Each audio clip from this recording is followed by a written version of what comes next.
اور اس میں ہر قسم کے موضوعات، ہر طرح کی باتیں، ہر زمانے کی باتیں اور ہمارے عادات اتوار، ہمارے فعل، ہماری تمام چیزیں اس کے اندر آتی ہیں. اس میں تاریخ بھی ہے، اس میں ہمارے کلچر بھی ہے، اور اس میں ہماری عادات بھی ہیں، اور اس میں ہمارے تمام جو مد و جزر جس کو آپ کہتے ہیں ups and downs of life ہے، وہ تمام چیزیں ہیں. اپنی کتاب ہزاروں خواہشیں ایسی میں انیس الرحمن غزل کے لمبے سفر کی کہانی بیان کرتے ہیں. مثلاً غزل کب، کہاں، کس شکل میں پیدا ہوئی اور دنیا کے کس کس کونے سے ہوتی ہوئی عربی سے فارسی اور فارسی سے اردو زبان کی چاشنی میں کیسے گھلی. کیا وجہ ہے کہ غزل آج بھی اتنی مقبول، اتنی پاپولر ہے؟ میری نظر میں اس کی مقبولیت کی ایک وجہ جو بہت اہم وجہ ہے وہ ہے اس کی موسیقیت، اس کی میوزیکلٹی. یہ بہت ہی میوزیکل فارم آف پوئٹری ہے. اور دوسری بات یہ ہے، اور یہ میوزیکلٹی کہاں سے آتی ہے؟ یہ میوزیکلٹی آتی ہے اس کے فارم سے، یعنی اس کے قافیہ اور ردیف سے. یہ میوزیکلٹی آتی ہے اس کے یعنی میٹر سے، اس کے مطلع اور مقطع سے، اور ہر شعر کس طرح ایک خیال کا یونٹ ہوتا ہے. وہ تمام چیزیں آپس میں جب ملتی ہیں تو ایک طرح کا ایک میوزیکل فارم تیار ہوتا ہے جسے آپ بہت پسند کرتے ہیں جب آپ سنتے ہیں اسے یا پڑھتے ہیں. دوسری اہم بات ہے جس کی وجہ سے غزل کو آپ سنتے اور پڑھتے ہیں بہت محبت کے ساتھ، وہ ہے اس کا پریسیشن. یہ بہت پریسائز فارم آف پوئٹری ہے. یعنی آپ کے پاس صرف 2 سطریں ہیں، صرف 2 لائنز ہیں، جیسے مصرع کہتے ہیں. جیسے آپ کے پاس صرف 2 مصرے ہیں. اب اردو کا شاعر یا نظم کا جو شاعر ہے وہ کسی ایک خیال پہ کئی صفحے کی نظم لکھ سکتا ہے، لیکن غزل کے شاعر کے پاس صرف ایک شعر ہے، یعنی 2 مصرے ہیں، اور اسی 2 مصرے میں اس کا تمام باتیں کہتی ہیں. چنانچہ جب یہ قاری کوئی پڑھتا ہے، پڑھنے والا جب اس غزل کو یا اس شعر کو پڑھتا ہے تو وہ ایک ایسی دنیا سے اس کی ملاقات ہوتی ہے، ایسی دنیا میں وہ داخل ہوتا ہے کہ جس کی پرتیں کھلتی جاتی ہیں، اور وہ خود حیرت میں پڑ جاتا ہے کہ ہم کہاں سے کہاں پہنچ گئے. کہا یہ گیا ہے کہ غزل کی تعریف یہ ہے کہ غزل محبوب سے باتیں کرنے کے برابر ہے. تو میں سمجھتا ہوں کہ اس کا پڑھنے والا بھی جو ہے ایک محبوب ہے جس سے شاعر مخاطب ہوتا ہے، اور شاعر یہ چاہتا ہے کہ وہ آپ سے باتیں کرے. 1500 برسوں کی تاریخ غزل کی یہی وجہ ہے کہ اس کی آپ دیکھیے، اس کی مقبولیت کا عالم یہ ہے کہ یہ یعنی 6 صدی میں شروع ہوتی ہے عربی سے، اور اس کے بعد سے مختلف جگہوں کا سفر کرتی ہوئی اور سیر سپاٹے کرتی ہوئی، میں تو کہتا ہوں یہ ہندوستان پہنچتی ہے. ان 1500 برسوں میں جو اس کا سفر ہے وہ اس قدر خوبصورت سفر ہے، اور اس کی مقبولیت کی مثال بھی اس میں آپ کو ملے گی کہ جب یہ چلتی ہے عربی سے تو یہ ترکی اور اس کے بعد اسپینش زبانوں میں، افریقن زبانوں میں، اسپیرانٹو میں، نارویجین میں، پشتو میں، پولش میں، رشین میں، سویڈش میں، اوکرینین میں، جرمن میں، اور آخر میں انگریزی میں، اور پتہ نہیں کتنی کتنی زبانوں میں غزل کہی گئی ہے اور شاعروں نے کہا ہے. اس کی وجہ آپ صاف سمجھ سکتے ہیں کہ غزل اس قدر مقبول صنف ہے کہ دوسری زبان کے شعراء بھی اس سے فیض اٹھاتے ہیں، اس کو سننا چاہتے ہیں، اس کو پسند کرتے ہیں، اس لیے کہ 2 مصروں میں وہ تمام باتیں کہنی ہیں، اور وہ تمام ایسے انداز میں کہی جاتی ہیں کہ اس میں میوزیکلٹی کا ایک فارم ہوتا ہے. انیس الرحمن صاحب کی بات سن کر مجھے جان نثار اختر کا ایک شعر یاد آیا. ہم سے پوچھو کہ غزل کیا ہے، غزل کا فن کیا، چند لفظوں میں کوئی آگ چھپا دی جائے. انیس الرحمن اپنی کتاب میں بتاتے ہیں کہ غزل کی پوئٹک فارم نے کس طرح ہر دور میں دنیا کی دوسری زبانوں کے کویوں کو بھی متاثر کیا. ایسا نہیں کہ اردو غزل کو انگریزی پاٹھک کے سامنے لانے کی دشا میں کام نہیں ہوا. اردو ادب کا انگریزی میں ترجمہ کرنے والوں میں رالف رسل کا نام بڑی عزت سے لیا جاتا ہے، جو یونیورسٹی آف لنڈن کے school of oriental and African studies میں اردو اسکالر رہے ہیں. لیکن انیس الرحمن کی کتاب کا دعویٰ ہے کہ یہ پہلی ایسی کتاب ہے جس میں 16ویں صدی سے لے کر اب تک کی غزل کا سفر ایک جگہ دیکھا جا سکتا ہے. میرا سوال تھا کہ اس سے ان کی کیا مراد ہے. میں نے کچھ دنوں پہلے ایک ببلیوگرافی تیار کی اور میں نے دیکھا کہ کوئی تقریباً 250 ایسی کتابیں ہیں جس پہ میری نظر پڑی، اور جو میں نے مختلف سورسز سے اکٹھا کی تو دیکھا کہ کوئی 250 کتابیں ترجمے کی شکل میں، اردو شاعری کے ترجمے کی شکل میں موجود ہیں. میں نے یہ بھی دیکھا ساتھ ساتھ کہ غزل کے ترجمے بہت کم ہوئے ہیں، اور اس کی وجہ بھی بہت صاف ظاہر ہے کہ ترجمے غزل کا ترجمہ کرنا بہت مشکل ہے، اس لیے کہ اس میں تمام قافیہ اور ردیف کا بھی معاملہ ہے، اس میں میوزیکلٹی بھی آپ کو مینٹین کرنی ہے، 2 ہی سطریں ہیں آپ کے پاس، مقطع مطلب بھی ہونا چاہیے وغیرہ. تو میں نے دیکھا کہ غزلوں کے تراجم بہت کم ہوئے ہیں. تو میرے دل میں یہ خیال آیا کہ ایک ایسی کتاب ہمارے سامنے ہونی چاہیے جو اردو غزل کا پورا منظرنامہ پیش کر سکے.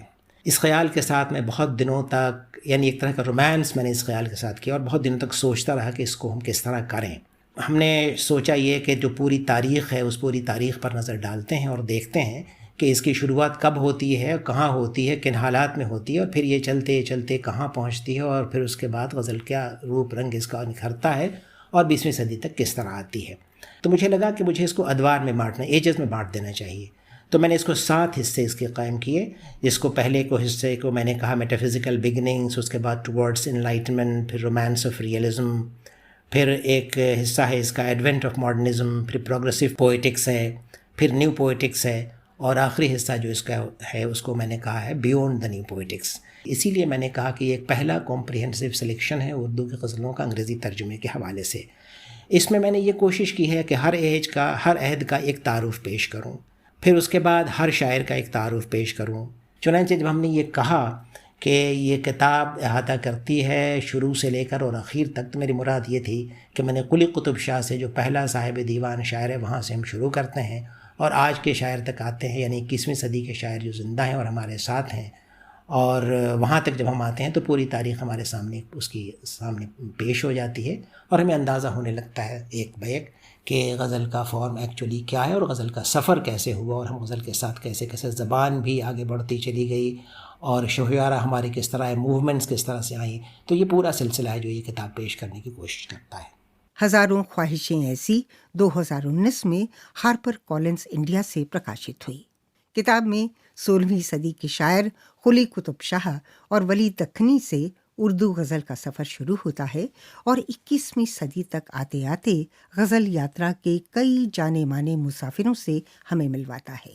مثلاً میر، بہادر شاہ ظفر، غالب، حالی، اقبال، جگر، فراق، پھر پروگریسو دور میں مجاز، فیض، جذبی، مجروح اور جانثار اختر سے ہوتا ہوا یہ سفر نئے زمانے کے شاعروں کی طرف رخ کرتا ہے، جن میں ناصر کاظمی ہیں، ابن انشا ہیں، جون ایلیا ہیں، بشیر بدر، زہرا نگاہ، ندا فاضلی، شہریار سمیت بہت سے نام اور ہیں۔ کتاب کے آخری حصے میں انیس الرحمن نے کچھ نئے شعراء کا کلام شامل کیا ہے، مثلاً ثروت حسین، فرحت احساس اور پروین شاکر۔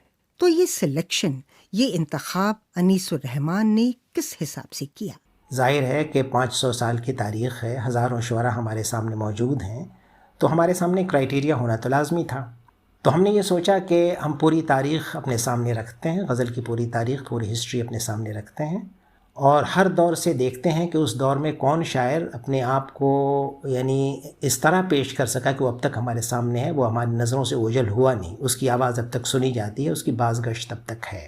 تو کہنا یہ چاہیے کہ ہم نے غزل کے کینن کو سمجھنے کی کوشش کی کہ غزل کا کینن ہے کیا، اسٹینڈرڈز کیا ہیں اس کے، کون شاعر کس وقت کس زمانے میں لکھتا تھا اور کیوں وہ اب تک قائم ہے ہمارے سامنے، کیوں ہمیں وہ بار بار یاد آتا ہے اور اس کے اشعار ہمیں کیوں بار بار یاد آتے ہیں۔ تو وہ کینن کا حصہ ہے، چنانچہ ہم نے ان لوگوں کو الگ کرنا شروع کیا۔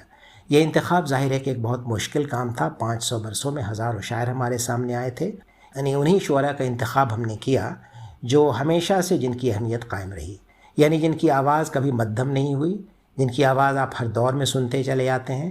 دراصل اگر آپ ادبی اعتبار سے دیکھیں تو ایسے شعراء جن کی آواز کم سنی جائے اور مدھم ہو جائے، وہ شعراء پھر اس کا مطلب یہ ہے کہ وہ تاریخ کے ٹیسٹ کو یعنی ہسٹری کو اسٹینڈ نہیں کرتے، ہسٹری ان کے سامنے یعنی ہسٹری کا وہ حصہ نہیں بن پاتے۔ تو اس پورے سلسلے میں ہم نے ان 65 شعراء کو نکالا جو میرے خیال میں اس کینن کے ہولڈرز تھے۔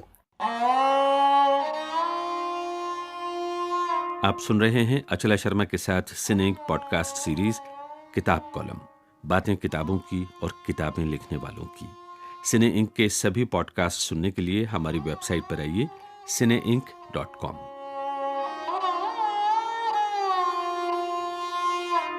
انیس الرحمن کا دعویٰ ہے کہ ہزاروں خواہشیں ایسی کے لیے انہوں نے غزل کے لہجے کے ایسے شعراء کو چنا جن کی آواز صدیاں اور برس لانگھ کر اب تک سنی جا سکتی ہے۔ پر جس کے ہاتھ میں کتاب ہو وہ سوال کر سکتا ہے کہ کچھ ایسے نام اس کتاب سے غائب ہیں جو غزلوں کی دنیا میں بے حد مشہور ہوئے اور ان میں سے کچھ تو آج بھی لکھ رہے ہیں۔ مثال کے طور پر ظفر ہیں لیکن ان کے استاد ذوق نہیں، فراق اور جگر تو ہیں مگر جوش نہیں، جانثار اختر اور مجروح کا نام ہے لیکن ساحر اور کیفی اعظمی کا نہیں۔ پھر نئے شعراء میں گلزار اور جاوید اختر کا نام کہیں نہیں ہے۔ کیا وجہ ہے کہ انیس الرحمن نے کچھ مشہور لوگوں کو کتاب میں شامل نہیں کیا؟ اچلا جی، میں یہ سمجھتا ہوں کہ مشہور ہونا اور اچھا شاعر ہونا دونوں الگ الگ باتیں ہیں۔ ممکن ہے کوئی شاعر بہت مشہور ہو لیکن وہ ادبی قدروں، لٹری ویلیوز کی پاسداری نہیں کرتا ہو۔ میری کوشش یہ تھی کہ اس کتاب میں ان شاعروں کو شامل کروں جو ان کی لٹری ویلیو ہے اس پہ کوئی سوال نہیں اٹھا، کبھی نہیں اٹھا، اور وہ سوال اٹھ بھی نہیں سکتا، اس لیے کہ وہ زمانے کے ساتھ ساتھ ان کی اہمیت بڑھتی چلی گئی، وہ پوری تاریخ کا حصہ بن گئے۔ ایک بات اور ہے کہ کسی خیال کو شعر میں ڈھالنا کمال نہیں ہے، بلکہ کمال تو یہ ہے کہ وہ خیال کس طرح شعر میں ڈھالا گیا ہے، بلکہ ڈھل گیا ہے، اور ایک باکمال شاعر سامنے آیا ہے اور کس طرح وہ شاعر کی حیثیت سے اس کی گواہی دیتا ہے۔ چنانچہ ہمارے سامنے جو 65 شعراء تھے اس میں شامل ان لوگوں کو میں نے کیا جو مشہور صرف نہیں تھے بلکہ وہ تھے جن کی ادبی حیثیت اپنی جگہ مسلم تھی اور مکمل تھی، اور اس میں ہم نے یہ نہیں دیکھا کہ کون مشہور ہیں اور کم مشہور ہیں، کن کی پذیرائی زیادہ ہوتی ہے، کون مشاعروں میں جاتے ہیں، کون محفلوں میں پڑھے جاتے ہیں اور سنے جاتے ہیں، کن کے دعوت نامے بڑھتے ہیں، وغیرہ وغیرہ۔ میرے سامنے یہ مسائل بالکل نہیں تھے، میرے سامنے صرف ادبی اسٹینڈرڈز، لٹری ویلیوز کا معاملہ تھا، اسٹینڈرڈز کا معاملہ تھا، اور میں ایسی کتاب مرتب کرنا چاہتا تھا، ایسی کتاب پیش کرنا چاہتا تھا جس میں اردو کی جو موسٹ اوتھینٹک وائس، جس کو آپ کہیں غزل کے جو موسٹ اوتھینٹک وائس ہے، وہ سامنے آئیں۔ انیس الرحمن کی دلیل ہے کہ انہوں نے 65 شعراء کا انتخاب کرتے وقت صرف لٹریری سٹینڈرڈز کو سامنے رکھا تاکہ اردو غزل کی سب سے پرامانک آوازیں سامنے آئیں، اور پھر پسند اپنی اپنی، خیال اپنا اپنا۔ لیکن ان کے چین پر یعنی انتخاب پر سوال نہ اٹھے ہوں، ایسا ممکن نہیں۔ میں نے جاننا چاہا کہ جن موجودہ شاعروں کے نام اور کلام کو اس کتاب میں شامل نہیں کیا گیا، کیا ان میں سے کسی نے سوال اٹھایا، بھری محفل میں کبھی شکایت کی؟ معاملہ یہ ہے اچلا جی کہ ہر فنکار یہ چاہتا ہے کہ اس کے کام کی سراہنا کی جائے اور اسے پلیٹ فارم ملے۔ ظاہر ہے کہ یہ کوئی بری بات نہیں ہے، ہونا بھی چاہیے، شاعر کا شاید حق بھی ہے ایسا۔ لیکن بات یہ ہے کہ جو شاعر اس کتاب میں شامل ہوئے ہیں وہ میری ذاتی ترجیح اور میری ذاتی پریفرنس کی وجہ سے ہیں، اس لیے کسی کو شکایت کی کوئی گنجائش یہاں نہیں ہونی چاہیے، اور شاید کسی نے مجھ سے اس کی شکایت بھی نہیں کی۔ ہاں، ایک آدھ کی بات ہے تو یہ باتیں ہونا تو لازمی ہی ہیں۔ ہزاروں خواہشیں ایسی، A Wonderful World of Urdu ghazals. انیس الرحمن کی کتاب کا فورورڈ لکھا ہے اردو کے جانے مانے اسکالر تابش خیر نے، اور ان کی نظر میں اس کتاب کی خوبی ہے کہ وہ پاٹھک کے سامنے غزل کے کئی روپ رنگ پیش کرتی ہے، صرف تکنیکی نظر سے نہیں بلکہ کانٹینٹ کے اعتبار سے بھی، اور یہ دکھاتی ہے کہ اور بھی غم ہیں زمانے میں محبت کے سوا۔ ہزاروں خواہشیں ایسی غزلوں کے 500 سال گہرے سمندر میں سے چند موتی چن کر پیش کرتی ہے، تو یہ جاننا اہم ہو جاتا ہے کہ اس کتاب کے لیے انیس الرحمن نے کیا ریسرچ کی۔ دو باتیں اس سلسلے میں کہنا چاہوں گا کہ میں نے لٹری ہسٹری کو بہت اچھی طرح کھنگالا، کون کون سے ایسے شاعر ہیں جو ہمارے سامنے آتے ہیں اور ان کو ہمیں پوری جو ترتیب ہے اس کا حصہ بنانا ہوگا۔ پھر ہمیں ایسے احباب سے بھی ملا جو اس میدان میں کام کرتے آئے ہیں، ان سے رابطہ قائم کیا اور ان سے ہم نے اپنے جو پریفرنسز تھے وہ ڈسکس کیے۔ بہت سی کتابیں، بہت سے حوالے دیکھے، ریختہ کی ویب سائٹ سے ہم نے بہت فائدہ اٹھایا۔ چنانچہ ہمارے ریسرچ میں لائبریریز کا حصہ ہے، لٹری ہسٹری کا حصہ ہے، اپنے ان احباب کا حصہ ہے، شعراء کا بھی حصہ ہے۔ انیس الرحمن اپنی کتاب میں لکھتے ہیں کہ غزل ایک لٹریری کیوریوسٹی ہے، اردو میں اسے ادبی تجسس کہا جا سکتا ہے، عام زبان میں کہوں تو ساہتک پہیلی، اور شاید اسی طرف ان کا اشارہ ہے، کیونکہ انیس الرحمن مانتے ہیں کہ غزل کی جڑیں اس کی بھاشا، اس کی سنسکرتی، اس کے سماج اور سیاسی اتہاس میں نہت ہیں۔ ظاہر ہے اس پورے کانٹیکسٹ کو جانے بغیر کسی شعر کی گہرائی میں اترنا آسان نہیں۔ فرانسیسی لیکھک والتیر نے کہا تھا کہ it is impossible to translate poetry, can you translate music? شاعری کا ایک زبان سے دوسری زبان میں ترجمہ ناممکن نہیں تو مشکل ضرور ہے، اور پھر اردو غزل کا انگریزی میں ترجمہ جس میں ردیف اور قافیے کی پابندی بھی ہے کیسے ممکن ہو، اور وہ بھی تب جب غزل کے ایک شعر کے صرف 2 مصروں میں تاریخ یعنی ہسٹری کے کسی چیپٹر کا پورا سوشل کلچرل کانٹیکسٹ چھپا ہو۔ تو ترجمہ کرتے وقت کن چنوتیوں سے جوجھنا پڑا انیس الرحمن کو؟ یہ ظاہر ہے کہ ایک بہت بڑا چیلنج تھا میرے لیے۔ دراصل کتاب کے شاعروں کا انتخاب ایک چیلنج تھا اور ترجمہ کرنا ان کی غزلوں کا دوسرا بڑا چیلنج تھا۔ میں ذاتی طور پر یہ سمجھتا ہوں کہ شاعری کے ترجمے میں اگر ردم کا ترجمہ کسی طرح کر لیا جائے تو سمجھیے کہ بڑی بات ہو گئی. خاص طور پہ اگر آپ نے غزلوں میں یا شعروں کے ترجمے کا ذمہ اپنے سر لیا ہے تو اس ردم کا ترجمہ ہونا بہت ضروری ہے. یہ بات اردو شاعری پہ خاص طور پہ واضح ہوگی اور اس پہ اطلاق اس کا اردو شاعری پہ ہوگا. چنانچہ جب میں غزلوں پہ ہاتھ ڈالنے کی میں نے کوشش کی تو مجھے سب سے پہلے یہ سمجھ میں آیا کہ ردم کو میں کیسے امیٹیٹ کروں. امیٹیٹ کا لفظ بہت نگیٹو بھی ہے لیکن میں جان بوجھ کے استعمال کر رہا ہوں. میں یہ چاہتا تھا کہ میں وہی آوازیں یہاں پیدا کرنے کی کوشش کروں ایک دوسری زبان میں. چنانچہ اس کے لیے میں نے ایک اسٹریٹجی تیار کی.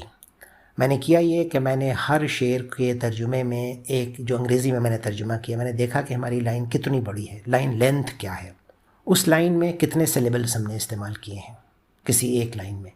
تو میں نے یہ سوچا کہ دوسری سطر جو ہے، دوسرا مصرع جو ہے، اس میں بھی اتنے ہی الفاظ ہونے چاہیے، اتنے ہی سلیبلز ہونے چاہیے، اس کا لائن لینتھ بھی اتنا ہی ہونا چاہیے، اور دونوں مصروں میں گویا کہ سلیبل لینتھ برابر ہونے چاہیے.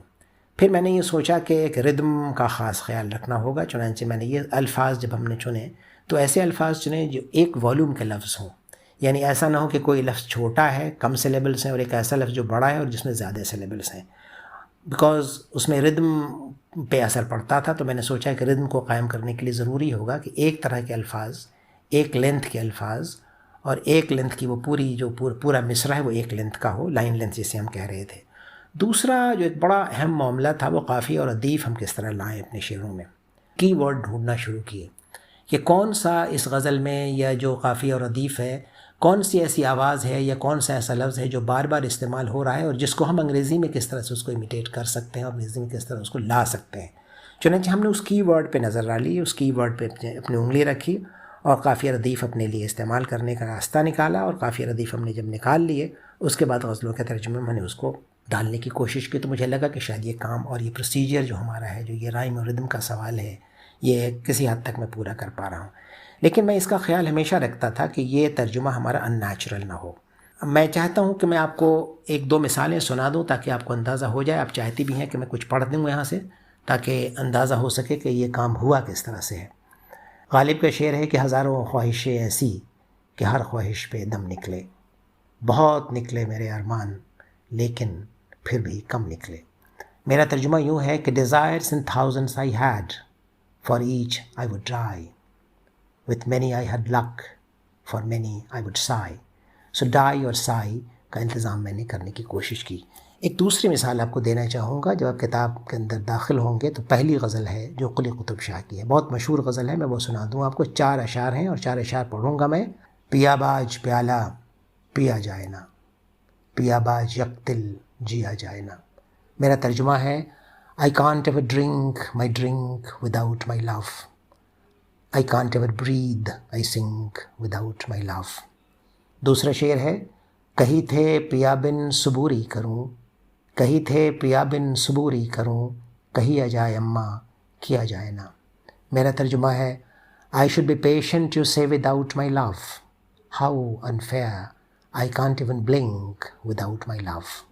تیسرا شعر ہے قلی قطب شاہ کا نہیں عشق جس وہ بڑا کوڑ ہے، نہیں عشق جس وہ بڑا کوڑ ہے، کدھی اس سے مل بیسیا جائے نا. میرا ترجمہ ہے A bore indeed is one who can't be in love. I am no bore, I am on the brink without my love. مقطع ہے قلی قطب شاہ کا قطب شاہ نہ دے مجھ دیوانی کو پند، دیوانے کو کچھ پند دیا جائے نا. میرا ترجمہ ہے No counsels Qutb Shah none to this crazy one. I am the one I can't even think without my love. میں نے آپ کو یہ غزل اس لیے سنائی، ترجمہ اس لیے سنایا کہ آپ کو یہ اندازہ ہو سکے کہ میرا طریقہ کار قافیہ اور ردیف کے سلسلے میں کیا تھا.